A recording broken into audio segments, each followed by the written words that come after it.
how's it going? Good, how are you? Good. Hello, everyone. Hi. I'm Nicholas. And I'm Mariam. How's your summer? Well, it's gone now, but it was really good. I went away to the cabin with family, and I moved into a new place. So it's Congratulations. yeah, thank you. Yeah, I saw some pictures. It's beautiful. Yeah, thank you. Thanks. It's gonna be fun.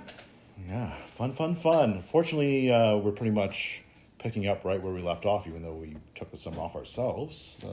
Progress on some things on city have been pretty slow. Well, it's summer, and it is the dog days of summer, I'd say, or this was the dog days of summer, so nothing really actually kind of moved forward. It was a lot of hurry up and nothing, but I think Nick and I have things to say about that. Yeah, there are a few things we're going to talk about. We're going to talk about pretty much everything they discussed at any length at the council meeting last week. We can dig right into it. Sure. One of the first things that happened in the meeting was the city was presented with a check from OLG, Ontario Lottery and Gaming, for $5 million, $5,070,161. So this is from the local casinos, not from the lotteries or anything like that. No, we actually get kickbacks from the local casino, so that funds some projects. So yeah, they had this big list. I thought it was like kind of cute that they use the money specifically so they can track where the lottery winnings where the gambling money is going.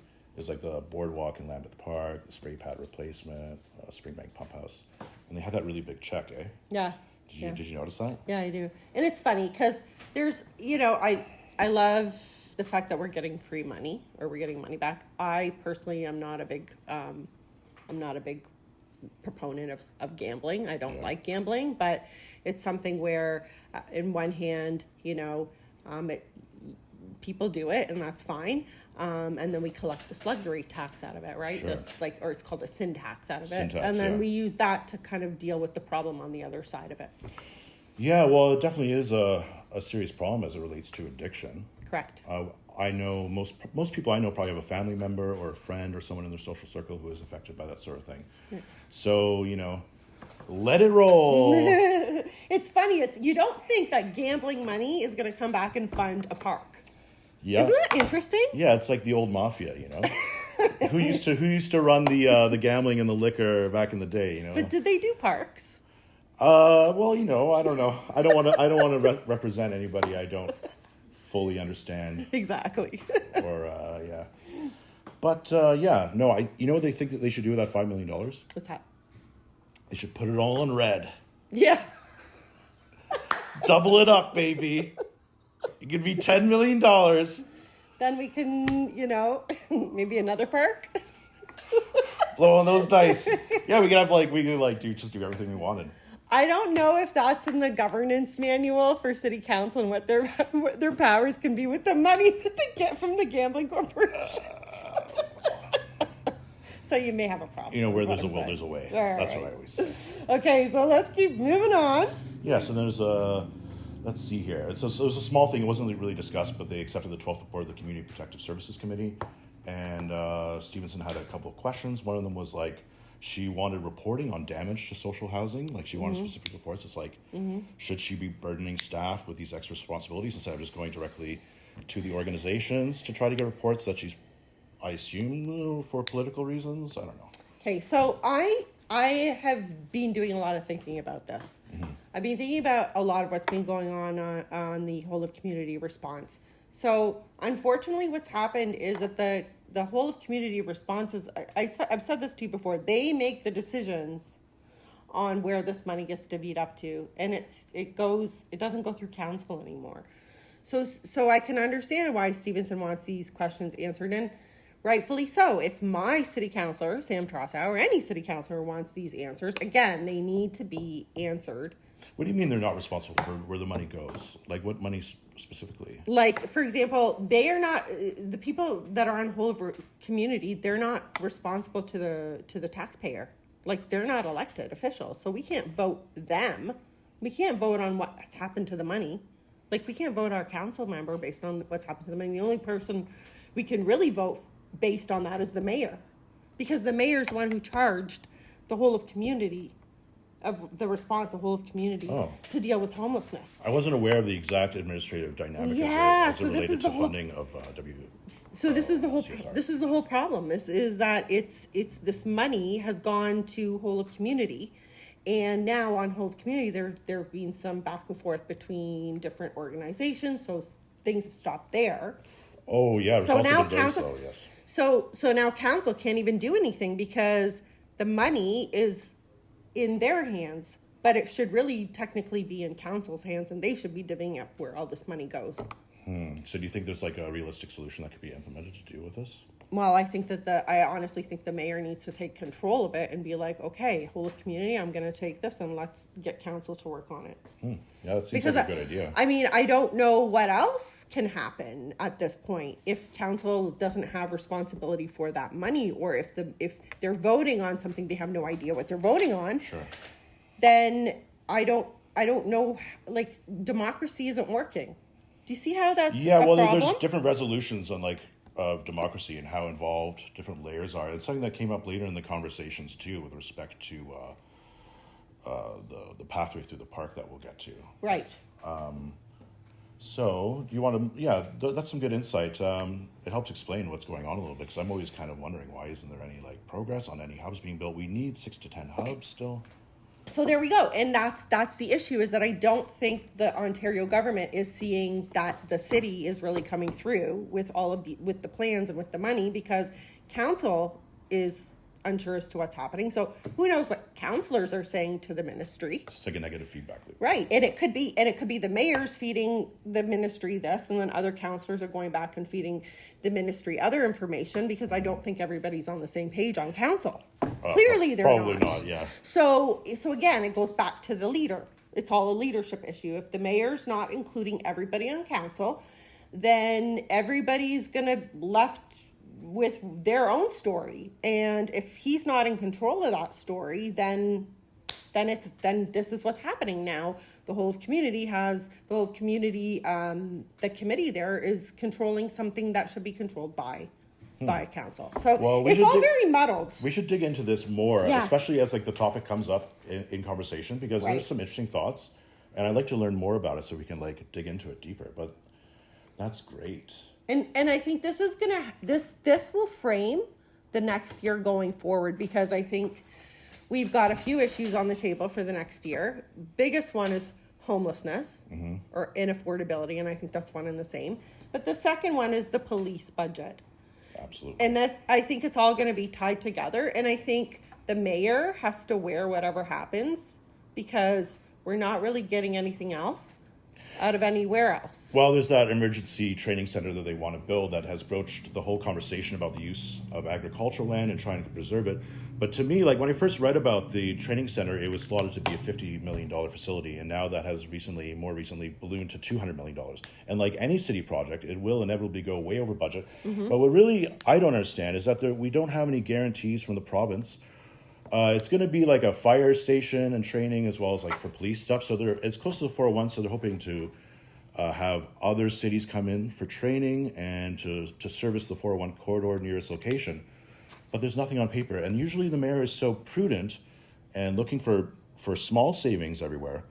But then there's what's going to be a $300 million deal. And nothing is set up, and it's controversial in terms of land use. I kind of wonder what's going on there. It seems to be a disconnect, because he's pointing to improvement in certain policing measures, but then back to WCSR, excuse me. How much police resources would be saved if there was a better housing solution, supportive housing, if unhoused weren't roaming the streets at night? I think the whole issue is that we could save so much money in tax. Well, let's just go back to even the whole budget. Most of it was dealing with the situation on the street. Do you not remember during COVID what happened? The calls were answered for 3 days, right? Now somebody does answer the phone. You can get a call back within, say, an hour based on the seriousness of the situation. Yeah. So there have been improvements, but that's maybe just the call rate. But what about crime rates? But it's like $200 million, right? And it's going to be 3. It's like such a vast amount of money. And like, you're absolutely right about everything you're saying. Yeah. The allocation of resources, like safety as like a holistic, policy. Right. And the evidence that supports those sorts of policies. But I just think about it like on a personal level. I think about World War II soldiers who had to fight Panzer tanks and V2 bombs, and they were training in fields with ditches. Yeah. And berms. They were probably shooting into berms. And like, I understand they have to practice maneuvers and firing. And actually, well, the province is going to have a hazmat training center there, which is, relates to COVID as well. But other than that, it's just, where's the oversight?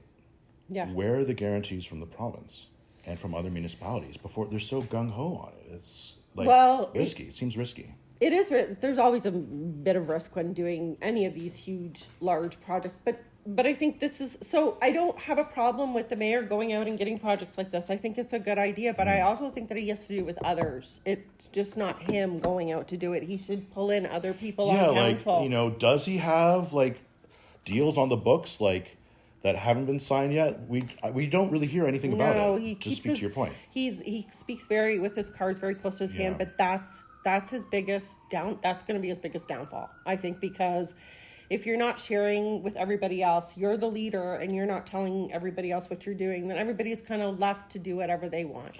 Yeah, it seems, like I said, like his behavior is inconsistent. Yeah. And with any large projects, you need more visibility, accountability, transparency, communication, all sorts of things. Yeah. Rather than just being like, oh, it's like policing and we need safety and kind of like brushing the whole thing under the rug.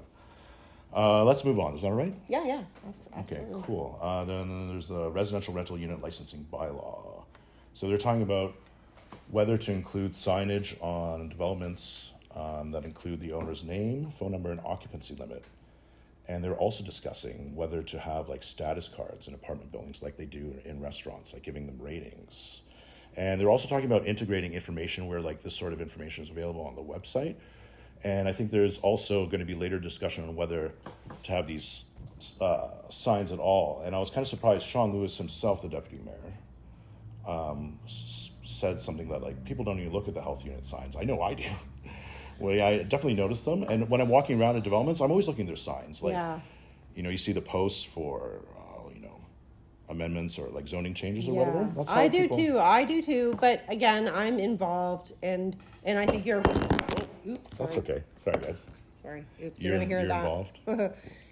I'm involved, but that's the thing. Like, as we're planning neighborhoods and communities, and I think to speak to Sean's point, I get the whole thing behind the MLHU is that, and I don't even see that as like a city.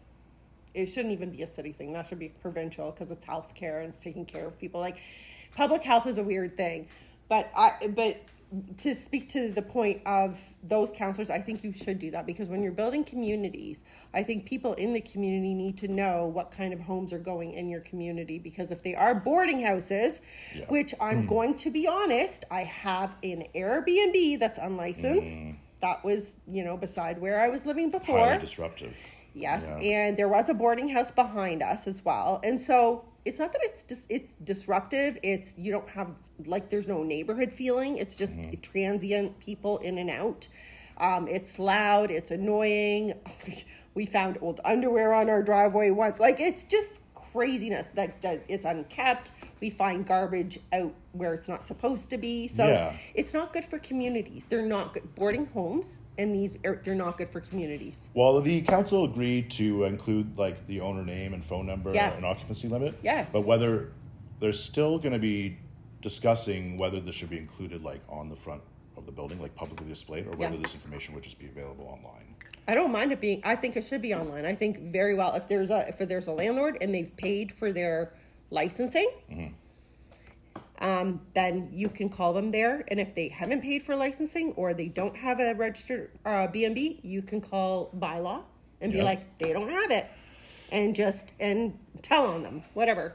Yeah, I don't like stitches because my house snitches get stitches. But I mean when it gets crazy like that, Well, like a lot of reviews are available online for different types of businesses, but you don't really see them for apartment building. I guess apartment buildings do get reviewed, Oh, they do. When I was but going they're out not all looking, listed as well. And like the owners have to, like for example, this is I live in a multi-use building, and Yeah. there's a business downstairs that's listed, but I wonder if the apartment itself is listed, right? So I mean, I'm all for access to information. Like I would like to see both like signage and an online presence with easy to access information.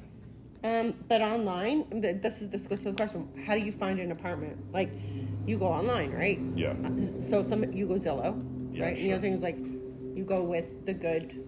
With some of the places in London, so York, Drew Low, Carparella, Southside. Like, there's some really good developers and builders in the city that do a really good job with their apartment buildings, like landowners and whatnot. Oh, absolutely, yeah.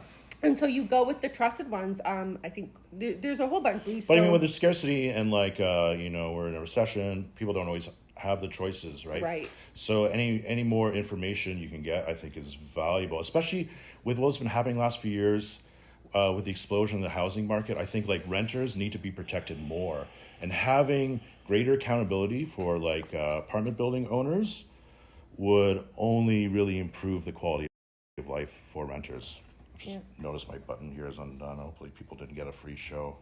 I think it was Why under not? the table. We should charge for it. Well, they can get free shows on the weekend anytime. More. But not on a weekday, not anymore.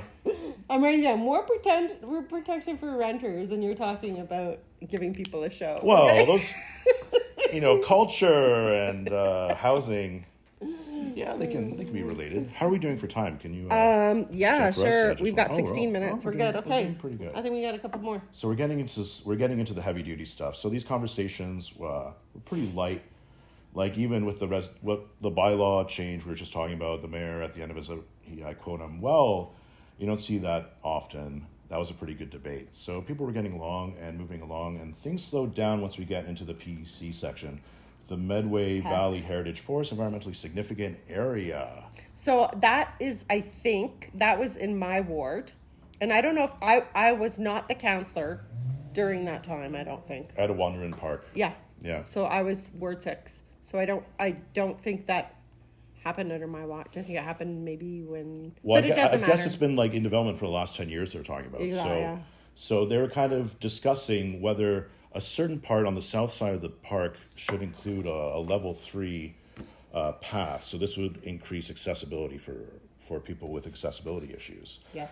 But there's like engineering and encroachment issues. They're worried about erosion and encroachment on nearing properties, as well as what are described as very complicated engineering needs in order to build it. So they're worried about the cost, and then even just the cost of looking at it. So, but what I found interesting, I'm almost done here, was that it really comes down to an argument about accessibility versus like development costs, essentially, and like where the line is drawn, because accessibility is a human right, and it should trump environmental issues and development costs. But at the same time, I think there's you have to have a reasonable limit to where you've done your due diligence to try to make things as accessible as possible. They were talking about how there are a lot of access points into the park, as well as paved paths in the southern part of the park. So, I mean, Chaucer was really, really against. He really wanted to look into developing the path, and it was split on council. And he was speaking very strongly about the democratic process and accessibility. But I feel like if they've already been doing it for 10 years, they did decide to make a decision and to not go ahead with that. Right. So this is where I think, again, where the leader needs to be the leader. Here, the mayor needs to take control of the conversation, because Trossau took about an hour to an hour and a half with this one, and they went into camera and The they mayor did got the annoyed same. with them visibly, yeah. But the thing is, the mayor needs to say, like, he knows if the mayor needs to have these conversations with the counselor before. He knows the counselor's going to do this and be like, listen, Sam, we're not doing this time. Because for 5 hours, they had a 5-hour meeting. They accomplished like nothing. There is nothing here. Well, they went into camera twice for the next issue. Yeah, so there's nothing here that happened. So again, I'm going to say it. TBDSB had corruption. LHSC had corruption. Yeah, has. Poor leaders. Yeah. Poor leaders. We need leadership in the city. I don't want to have a 5-hour meeting because we are having a legal or theoretical or what's the word, spirited discussion about accessibility versus environmentalism.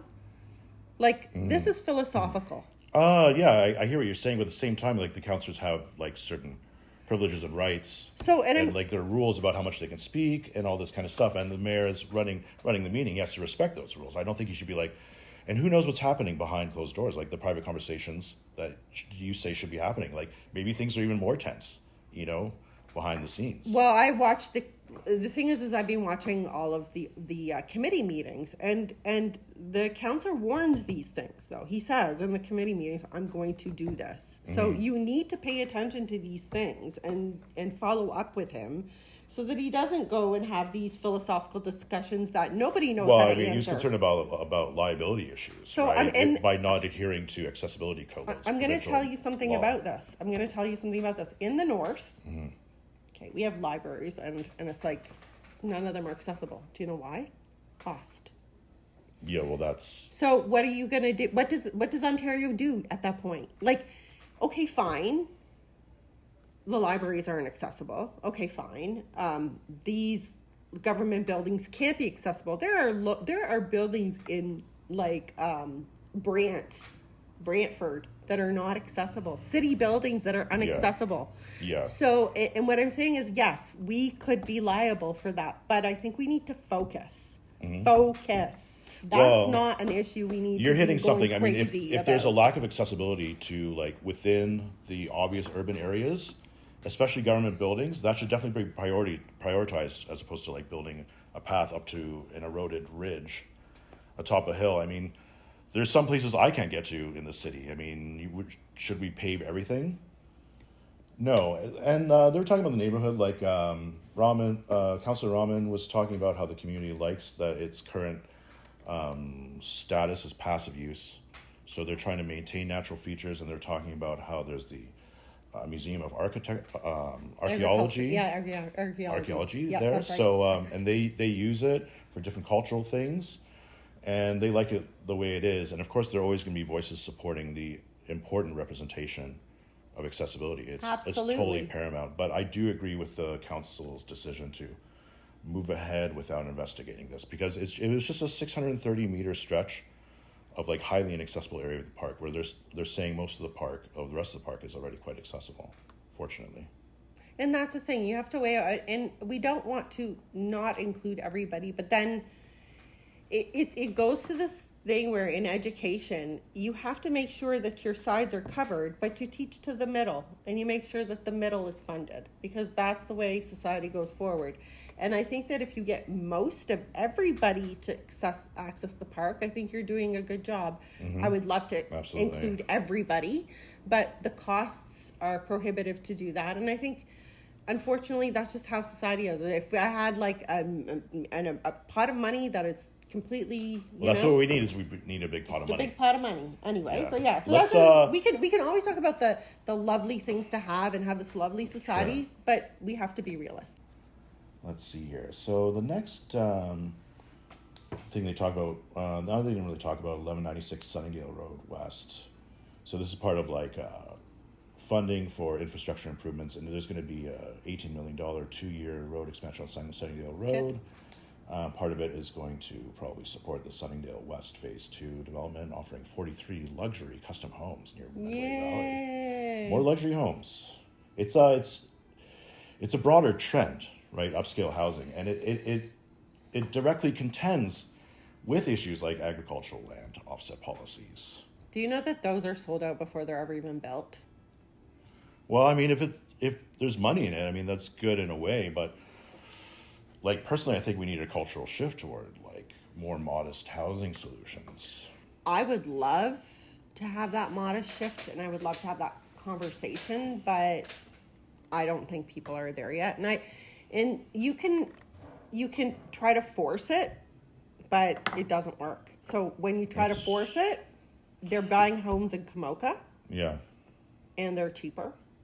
because of the development costs are a lot cheaper. Well, we have serious, I agree with you. You have to let the market do its thing. The developers are probably good at knowing what's going to sell and what to produce. But at the same time, we have a housing crisis. So we need to, we're succeeding, London Plan is succeeding big time. Like 95% of its goal last year was reached. But it's, from what I understand, it's mostly rentals or these like the housing developments. What I think we need is to encourage development of the first step of the ladder of home ownership. So it's like whether it's affordable condominiums, smaller houses, townhouses, this sort of thing. So Drulo, who I'm renting from, is doing some really cool things. They are saying if you rent with us, you can put a certain $400 a month towards a home that you can buy from us, and then they give you like developments and plans and say like, you know, and up to something like $15,000 or I can't remember. So they kind of have their own little credit system. They have their own like, and then you can also get your mortgage for the first $100,000 like interest free or something like that. So like they're making it attractive to do these things that are not like, they're not run of the mill and they're not traditional ways to own homes. But there's stuff like that that's happening, and I think that's great. That's the market. Yeah, that's the market, free exactly, market. absolutely. Free market's doing stuff. I mean, government's always so much more behind. The thing is, the free market argument is that exists within a vacuum, within a paradigm that's like restrictive to entry into the marketplace. Yes. And one of those big things is like development costs. Yes. And something we're going to be talking about next, the agricultural land. I think this is a big issue. So I'll just introduce it. Councillor Frank wanted a report on options for an agricultural land offset policy. And she argued, I've got a couple stats here, that less of 1% of Canada's farmland is class 1, and that's what we're surrounded by. So this is the best quality agricultural land, the richest soil. The agricultural industry in Ontario is worth $50 billion per year and is the largest employer. And London is pulling its fair share in weight in terms of production of agricultural products, which food products. It's doing over and above what it's supposed to do. So that, like our food industries and whatnot, we're doing a lot. So we hit those targets, like in terms of environmentally, we hit all of those targets. London does. Well, targets are fine, but it is a generational problem that continues to expand. And I have to commend Councillor Frank for at least trying to open the conversation into it, despite not really offering much in terms of a specific idea. Now, I do have some ideas on this that I think would be creative. I think that one of the main problems is that basically agricultural land, in terms of its production, even if it hits targets, doesn't compare to its value to a developer. So, you know, a farmer might rent an acre of land for $300 or $400 per year. We're mainly growing corn and beans around here, so you're talking like 4-digit gross numbers per acre. So there's no competition. So what I think you need to do is you need to increase the value and the economic value and productivity of the farmland by inviting a culture and policy that allows for small-scale investment into intensive farming. Because the thing is, a large farm can only be bought by another corporation, essentially, that has the cash, or developers. And young farmers face buried entry. And intensive farming is like a big part of the solution for food resilience. And it's a growing trend, and it's something we need to support to bring the prices down on. But it's almost impossible to enter unless you happen to find these small parcels of land. So if you allowed farmers to basically be their own developers, but only for mixed agricultural residential land, these small farms, then if, say, they were renting out these for $2,000 per month for like a 1 acre farm, they could be up to 5 acres or whatever. They'd go through the same development and zoning bylaw,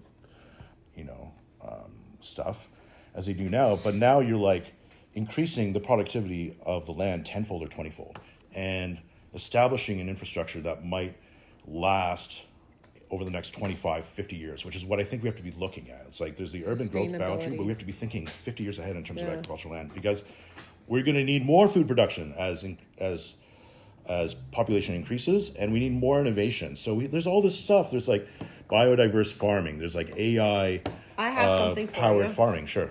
So this is something that came up in front of Committee of Adjustment. So we have out on Colonel Talbot Road, there's a mushroom farm. Yeah. Okay? There's a mushroom farm. The funny thing is, they no longer use the land to farm. So what they wanted to do, and this is why it came up in front of Committee of Adjustment, is they wanted to put up these greenhouses on agricultural land to build mushrooms. Yeah. We had to okay it because the weird thing is they're not using the actual land, but they're using the land to farm Right, mushrooms, exactly. but in greenhouses. So like my brain is starting to really shift in terms of how we think about what agricultural land really is, and we can actually shift agricultural land to the top of buildings now. I know. To some extent. And to some extent, accessibility issues. and this is it. Well, there's some of that, and I love the idea of all of us having this little plot of land that we can farm and whatnot. But I actually think that the population may actually go the other way. It might shrink, and I think that we're gonna have energy issues. So we're gonna have to figure out how to farm. Everybody's gonna have to figure out how to farm locally. Even if you're saying like Norway or like in Alaska or wherever it is. Yeah. So that's maybe where we're going, but it makes my brain like... Well, it could go Sorry. the other way. So like small farms would actually increase employment in the sector because intensive farming requires more employment, and the small scale would allow cooperatives or even families to operate these agro businesses as well. And like with decentralization of like the workplace, it becomes like an income stream. Yeah. But to speak to your greater macroeconomic prophecies, electrification is being pushed in Europe despite automakers pushing back here in North America. So I think once once Audi and BMW are electrified, we're gonna see an energy glut in 10 to 20 years. Oh, well, I hope maybe. So. That would not be happen. a bad idea. And hopefully they take that glut and use it and take it to the Middle East, because right now they're only getting like an hour worth of electricity a day. It's kind of sad, but yeah. So I like this idea about farming and just that idea of the agricultural land discussion, because we have to be aware that even if we're not building inside London proper, right outside of London proper, that development is starting to go crazy. So that's what we have to think about. That it's not just London. It's like Arva, Kamoka, Kilworth. Those places are all. You should see the homes. This is why we need a solution. We need a bottle. Yeah, cheaper, bigger homes that are like they're monster homes. Like I've been in them. They're but people, that's what they want. Unfortunately, that's what sells.